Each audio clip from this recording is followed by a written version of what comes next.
Reinvestigation. Debunking Western Lies of China, Debt Trap. A recent story, China's loans pushing world's poorest countries to the brink of collapse, accused China of setting up the so-called debt trap.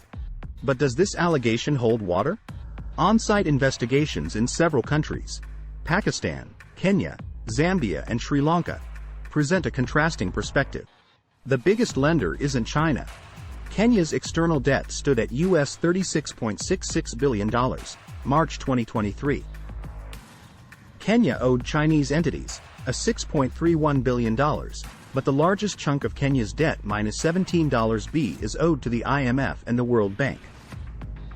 Pakistan's total external debt, as of April 2023, was $125.702 billion, while the loan from Chinese entities was $20.375 billion, making Chinese entities' debt in Pakistan only 16.2%.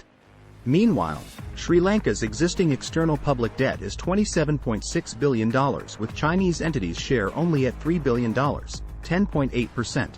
In the case of Zambia, the Chinese entity's debt is only one-third of what Zambia owes externally. Nearly three-quarters of Africa's total external debt is held by multilateral financial institutions, making them the largest creditors in Africa. Africa's main creditors are from the West, not China. Chinese creditors accounted for 30% of all claims, and contributed 63% of debt service suspensions.